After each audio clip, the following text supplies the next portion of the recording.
Legacy Maker, the All Sports Network. Welcome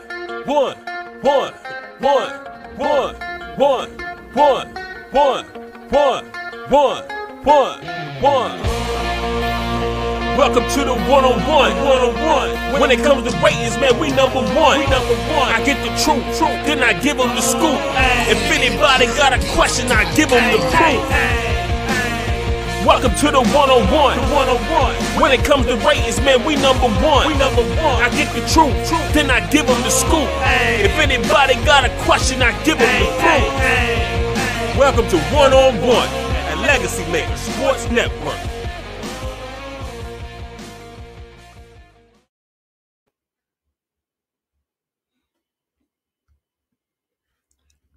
Hello, everybody. It's your boy, Darrell Owens, and I'm here to bring you another edition of One-on-One here on the Legacy Maker Sports Network. But this is the final one-on-one for at least this part of the season. We've been doing our quick ones editions, the power rankings throughout the NFL season, and we're finishing it up today. Week 18 starts today. It's the final day of or at least the final 2 days of the NFL regular season. And we're getting prepped for the playoffs starting next week.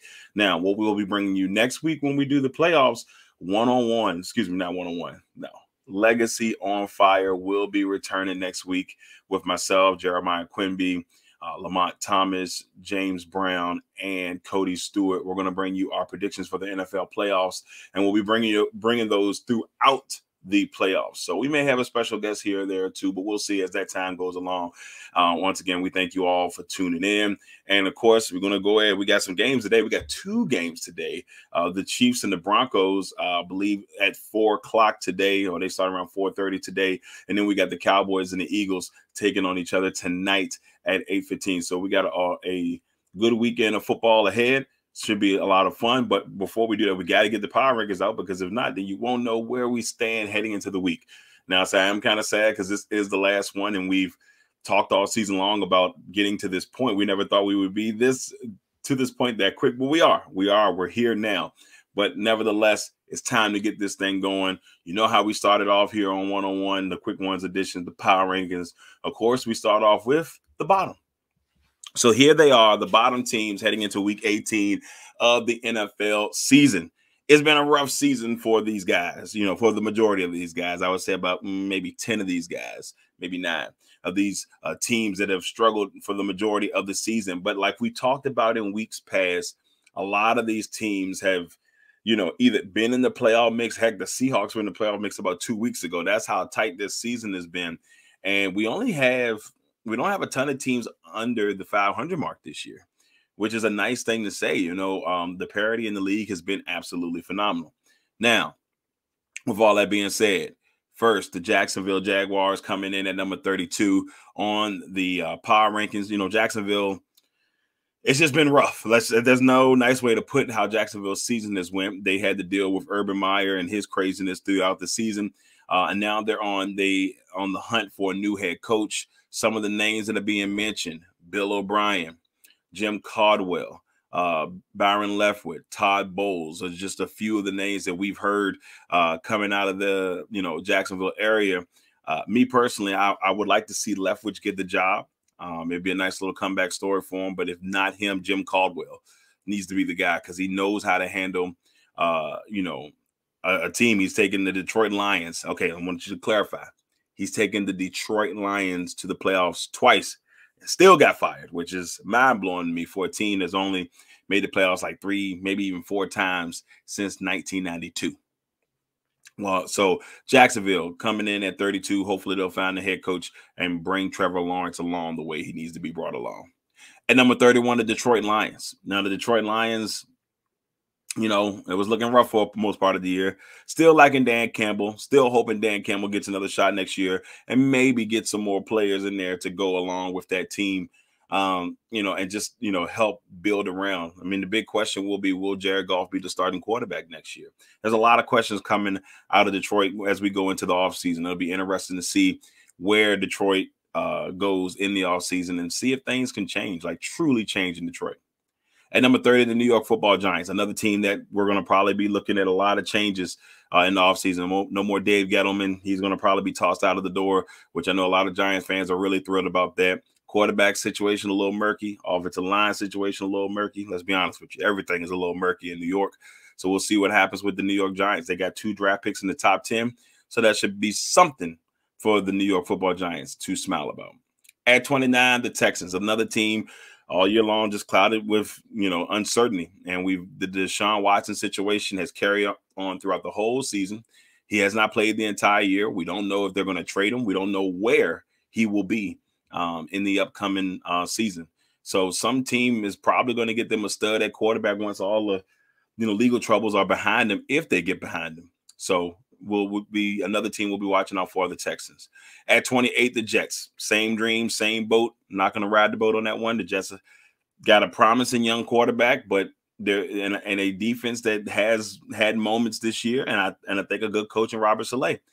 Will they give him time to develop? Only time will see. Next, at 27, the Carolina Panthers. Boy, this has been a dumpster fire. There is no nice way to put the way the Carolina Panthers season has went. Trash, garbage. You can throw some other names in there. That's just me being nice. I really thought Matt Rule was going to be the guy, and it doesn't seem like that might be the case. They don't know what they're going to do. We heard that CMC might be up for a trade. That's been whispered out there. They may move him in all season, but he's been injury prone. So will somebody take a chance on the injury prone, really good running back? We'll see. At 26, the Seahawks, another team where we're going to be talking about where's Russell Wilson going to be next season. There's going to be a lot of teams throwing their hats in that ring if they think they can get Russell Wilson. So, we'll see how that goes. I think we'll be seeing a rebuild in Seattle for the next couple of years. Next, we got the Chicago Bears, a team that has the right quarterback in place, but it looks like they're going to have another team looking for a coach, trying to find that coach that can help lead Justin Fields to the next level. They're number 25 on this power ranking. At 24, the Washington football team. Boy, oh boy. There's a lot that I can say about the Washington football team. What I will say is we did get official word they will have a name by the end of the week. I lie. Not by the end of the week. by the week before the Super Bowl. So on Groundhog Day, we shall find out what the name of the Washington football team will be now and for the foreseeable future. I've got my bets on either the Commanders or the Armada. A lot of people think it's going to be the Admirals because every time you pick that, it goes straight to that website. But I go straight to the Washington website. I don't think it's the case, but we'll see. We'll see. They may trick us all and pick something, we all didn't see happen. At number 23, the Broncos. The Broncos are a team, we heard that Vic Fangio may be out the door after today's game. So we'll see if the Broncos will be looking for a new head coach themselves. A lot of promise on this team, but we just don't know where it's going to go. The quarterback situation, another murky one. Good young talented receivers on the outside. Other than that, it's just a promising young defense with Pat Surtain. Let me not disrespect that defense. So the Broncos, a team that I didn't see going 7-9 and having a chance to make the playoffs all the way up until this point. They were eliminated last week, but the Broncos are a team to watch out for. 22, the Cleveland Browns. Disappointment is what I say when I say the Cleveland Browns. A lot of disappointment. I had Cleveland going in the playoffs, even winning a game in the playoffs this season, and they're sitting at 7-9 and not making the playoffs, and a lot of questions are coming out of Cleveland. Who's going to be the quarterback next year? Will Baker be the guy next year? Like I said, Russell is a name that I think you got to watch out for when it comes to the Browns next year. If the Browns think they can get Russell Wilson with that offensive line, we've seen Russell Wilson make, potato salad out of garbage sometimes, and we'll see. We'll see if that is the case in Cleveland. 21, the Falcons, another team that kind of baffled me this year. Didn't know if they were going to do as well as they did. Arthur Smith, a pretty decent first season. I mean, let's be honest with you. I didn't think they were going to be this good at all, but much love to the Falcons and their hard work they've done this season. They were in the playoff mix all the way up until last week. So we'll see what the Falcons will have in their favor here in the next, in the offseason, next season. So there it is, the bottom. Jaguars, Lions, Giants, Texans, Jets, Panthers, Seahawks, Bears, Washington football team, Broncos, Browns, and Falcons. So, that bottom list, there was some promise on there. There were some teams I thought may have still had a chance to jump up towards the end, but things just didn't happen. the most confusing team on that list, and that's not even on the bottom, is the Washington football team. What is going to be next for that franchise? I just feel like there's just so much unorganization in that organization, and they've got to figure something out there. But we'll see when hopefully things get better and they get a name and they finally get a chance to see the whole jersey. Because I will not lie to you, those Washington football team jerseys in the future look like they might be fire, but only time will tell. We got another 3 or 4 weeks before we find that out. Now let's go to the outside looking in. Outside looking in, we got the Vikings, the Ravens, the Dolphins, the Saints, and the Steelers on the outside looking in. Vikings coming in at 20. Really tough loss to the Green Bay Packers. Really tough loss. Now, no Kirk Cousins. I feel like that could have been a little bit of a different game if Kirk Cousins was in there. They wouldn't have won. That's just a Packer fan talking to me. And I'm going to be honest. They wouldn't have won, but it would have been a better game. The Ravens have struggled. The Ravens have lost 5 straight games coming into this week. They were the #1 seed in the AFC 5 weeks ago. Injuries to Lamar Jackson, bad coaching decisions, and some bad coaching decisions to my point when it comes to Jim Harbaugh. Some of them weren't as bad. They looked like they could have been good deals, but it's just small things that cost this Ravens team over the last 5 weeks, and now they may not make the playoffs. At 18, the Dolphins. Great story about the Dolphins. Started off 1-7, won 7 in a row, had the last playoff spot, lost last week, got eliminated, and now they're 8-8, but they still have a chance to finish the season with a winning record, which would be a great deal there for Coach Brian Flores and the crew. But they are another team that I'm interested in the offseason. What pieces will they bring in to continue that thing rolling? I still think they need to get themselves a running back. That should be a prime thing for the Dolphins. Find them a really good, hardworking, horse collar type of running back down there in Miami to go along with some really good young receivers. And if they can figure out Parker and getting him to stay healthy, Dolphins are an intriguing team for me in the offseason. Number 17, the Saints. I don't even know how they're in this position. Like 15 quarterbacks this year, they still have a chance to make the playoffs. A Saints win, a 49ers loss will put the Saints in the playoffs. So the Saints still have a chance to somehow sneak in the playoffs. We'll see if that happens. The 49ers had a big game against the Rams this week. You win and you in, you lose, and you could potentially be out. And at 16, the Steelers. Steelers got some work to do to get into the playoffs. See if Big Ben can give it one more shot and give the Steelers one more chance before he rides into the sunset out there in Pittsburgh. All right, that's the outside looking in. And now it's time for our top 15 of the power rankings. First, number 15, the Los Angeles Chargers. This Chargers team had themselves in a play-in game on Sunday night with the Las Vegas Raiders. Winner gets into the playoffs. They both can get into the playoffs if the Colts lose and then the Chargers and the Raiders tie. So if somehow the Colts lose to the Jaguars and the Chargers and the Raiders wanted to be butts, they could just make it good enough so both of them can get into the playoffs. But I think Coach Brandon Staley said, that's not going to happen. He wants to, keep the integrity of the game, which I understand. But if they wanted to be butts, they could be. Chargers coming in at 15. Coming in at 14, the Las Vegas Raiders. What a story it's been for the Vegas Raiders this season. On and off craziness, John Gruden, Higgins, Ruggs, and then just a whole bunch of just people being in trouble for crazy stuff. But somehow Derek Carr and his team still have a chance to make the playoffs. We'll see if they can do it at home in Vegas. It's going to be a playoff game. It's playoff game atmosphere in Vegas on Sunday night. 13, they play tonight, the Philadelphia Eagles. They're taking on the Dallas Cowboys. This one is going to be a fun one to watch because I really do think Philadelphia can sneak this one. I believe they said Minshew is going to start tonight. So I think they may give Jalen Hurts a little rest heading into next week because right now they would be taking on they believe they would be taking on the Rams, but things could still shuffle up before we it could be the Bucks, it could be the Cowboys again next week, depending on how everything falls out. But we're going to find out. But the Eagles have their spot solidified. They are the 7th seed. That's where they are. They are the 7th seed.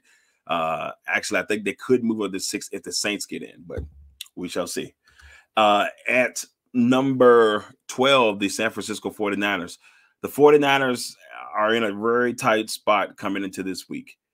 If they win, they're in. If they lose and the Saints win, they're out. If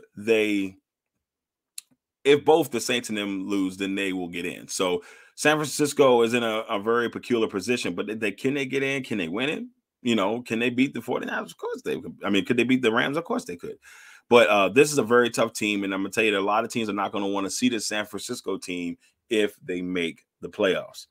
At number 11, the Indianapolis Colts, another team that, you know, a couple of weeks ago we were super high on, still super high on, but now they've got to win in their end situation against Jacksonville, and they should win the game, but we won't put past anything past a team that is, it's any given Sunday. So you really don't know. You don't want to look past a Jaguars team, but man, if Jaguars pull this one off, man, there's going to be some crazy stuff heading into these final games. At number 10, the New England Patriots. New England still has a chance at the 1 seed. New England, the Bengals, I believe the Bills, like all the teams still have some kind of way of getting the 1 seed. So like half of the teams that are left still have a shot on it. So it'll be interesting. But New England's a team that if their defense comes to play, you better watch out for them. They could be real nasty. And then Mac Jones just takes care of the football. New England's going to be tough to beat in the playoffs. Number 9, the Cincinnati Bengals.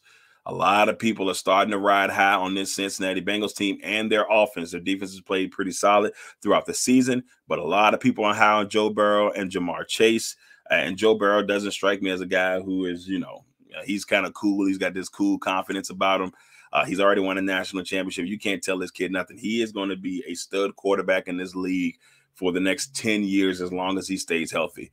And Cincinnati is about to gain a lot of fans here over the next couple of years. Number 8, the Buffalo Bills. The Bills are a team that a lot of people, including myself, had going to the Super Bowl. They went through some struggles this year. They win this week. They win the AFC East. They'll get a home playoff game. They still have a small chance at the 1 seed. We'll see how that goes. I doubt it, though, because some things got to happen in order for them to, like the Titans have to lose. The Chiefs have to lose. Oh, man, I think Cincinnati has to lose, which that's actually I think they actually have a chance at that because of the way things have been. So we'll see. Buffalo at 8. Number 7, the Dallas Cowboys, a.k.a. the Arlington Desperados. You have to watch the podcast to understand that with me and Jeremiah Quimby. But the Cowboys come into this week, tough loss to the Cardinals. They had opportunities to win. And once again, Dallas, a lot of people's knock on the Dallas Cowboys. They cannot beat teams that are over 500. And that's something that, they're going to try to prove tonight when they take on the Eagles, that they can go out there and beat a team over 500. But yes, they've been beating up on this division all year. And every time they face a team over 500, bad things happen. But this Dallas team is very talented. And can they turn it on at any time, in my opinion? Yes. The question is, can they do it for 60 minutes? We'll see. Next, the Kansas City Chiefs. The Chiefs coming in at number 6. They were number 2 last week. They were looking pretty good. And then they lost a very tough one to a really good Cincinnati team. So it's nothing to be ashamed of.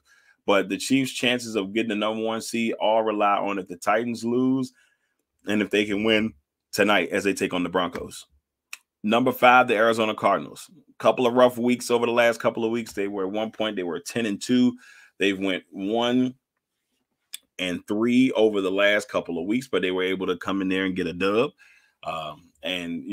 Against Dallas, a much needed W against Dallas to put themselves in a pretty good position. So Arizona comes in at number 5. Number 4, the Tampa Bay Bucks. Still have a chance to get the 2 seed in the NFC. Some things have to go their way. Our Rams lost. Of course, they would go ahead and win. They should lock up the 2 seed, but we'll see if the Tampa Bay Buccaneers can lock that up. The number 3 team, the Los Angeles Rams, who currently just need a win, and they'll lock up the 2 seed and take on more likely the Eagles next week in the playoffs, which would be a fun playoff game to see. But this Rams team is starting to click now. They're getting back to where they wanted to be before, this season started. They had a really rough patch when they lost 3 in a row, but they've been on fire ever since then. So the Rams are 12-4. Number 2, the Tennessee Titans. This team deserves a standing ovation. I do not know how Mike Vrabel and the crew have done it, but they are the 1 seed, and I don't know how they did it. I mean, but they've had 88 players play this year, the most of any team ever, I believe they said, in NFL history during a season because of injuries and COVID.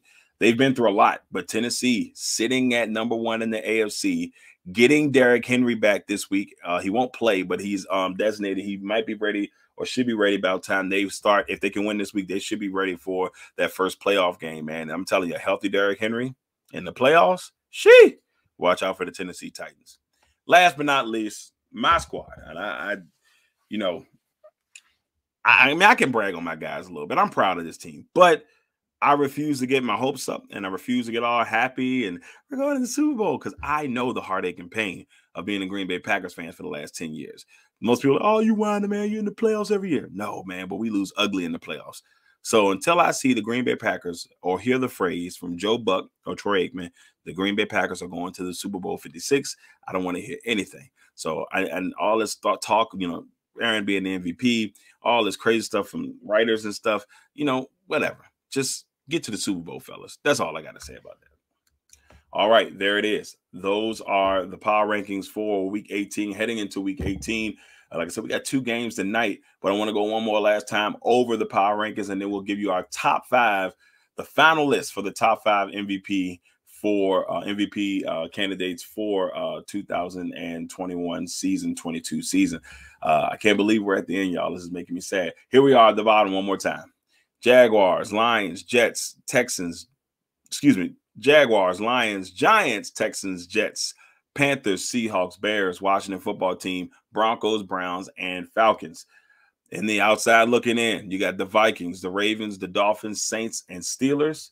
Number 15, the Los Angeles Chargers. Number 14, the Raiders. 13, the Eagles. 12, the 49ers. 11, the Colts. 10, the Patriots. Number 9, the Bengals. Number 8, the Bills. Number 7, the Cowboys. Number 6, the Chiefs. Number 5, the Cardinals. Number 4, the Bucks. Number 3, the Rams. Number 2, the Titans. Number 1, the Green Bay Packers. So here it is. It's time for my final MVP list heading into Week 18 here. I feel pretty good about it. I mean, some people are going to say I'm biased because of that, but I mean, the numbers don't lie, and every other media person, or at least a strong group of media people, feel the same way I feel. But we'll see. Here we are. Going into Week 18, here is my top 5 MVP candidates. Number 5, Joe Barrow. Joe Barrow has really shined the last couple of weeks for this Cincinnati Bengals team. Nobody had Cincinnati win this division, because maybe except for my boy Clarence Nixon, because he's a hardcore Bengals fan. But, Joe Barrow has really showed off the last couple of weeks. He showed his toughness. The kid has a heck of an arm. Him and Jamar Chase, T. Higgins, Tyler Boyd, that group is going to be phenomenal, along with Joe Mixon. I mean, the Bengals are going to be something to reckon with. But they got to get one monkey off their back. They got to win a playoff game. They haven't won a playoff game since I was 5, and I'm 37 years old, y'all. So it's time. It's time for Cincinnati to get at least one playoff dub. We'll see if they can do it next week or potentially the week after. Number 4, Cooper Kupp, having some of the greatest numbers for a receiver of all time. And he's been, to be honest with you, he's been overshadowed by a lot of bigger names, but Cooper Kupp deserves some love. He deserves some hype. The guy is special. Cooper Kupp comes in at number 4. Number 3, Thomas Brady. Thomas Brady is Thomas Brady. He could easily win this award, and I wouldn't be mad. I mean, Tom Brady is leading the league, I believe, in passing yards, I believe touchdowns. He's got the lead in a couple things. But Tom Brady has been Tom Brady, and if he won this award, I wouldn't be shocked nor surprised. Number 2, Jonathan Taylor. I want to give this award to Jonathan Taylor, but if the Colts had a little bit of a better record, I probably would have him as number 1. If they had won those 2 games, I always scream about on here, that Buccaneers game and that Ravens game, we'd be talking a little bit different, and they would probably be the 1 seed or right there at the 1 seed. And number 1, I got Aaron Rodgers. Aaron Rodgers is my guy, but like I said, it's not just me. Everybody else has him. If you look at the numbers, he's done a really good job with, a lot of people will always say not maybe the best team. A good running game, a very beat-up offensive line, but I got Aaron Rodgers at number 1. Will he win it? A lot of people starting to think that he will, but Jonathan Taylor definitely deserves some love in there. Now, before I get away here, I got a comment. I love this. My man, my man Danny Thompson was like, wait a minute, why aren't the Falcons in the top 15? Now, Danny, you know, we've had this conversation before. Danny, we've had this conversation before, brother. Look, I have nothing against the Falcons, man, but I think the highest I had the Falcons on the countdown this year was 14. So I did have them at least above the top 15 at least once during the season. But Atlanta did give me something to think about this year, because I really didn't see them being as good as they, you know, have been. You know, Cordell Patterson really had a really good year. So I will give love to the Atlanta Falcons. And maybe next year, Danny, I'll have them starting off in the top 15. All right, everybody. That's it. I'm your man, Darrell Owens. This has been the Power Rankings here for the season. Thank you for everybody who's tuned in and watched and paid attention and even cared about it, if you did care about it. If you got tired of hearing my voice and you moved off, that's fine too. Nevertheless, thank you all for tuning in. Like I said before the broadcast started, before we got really going, Legacy on Fire is returning next week.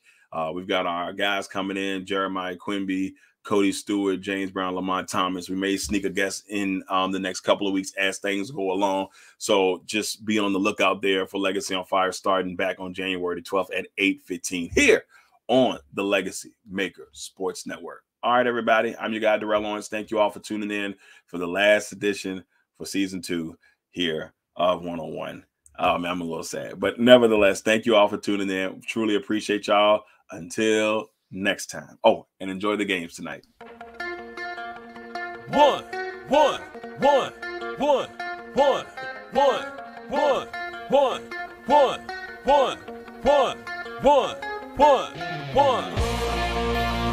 Welcome to the 101. When it comes to ratings, man, we number one.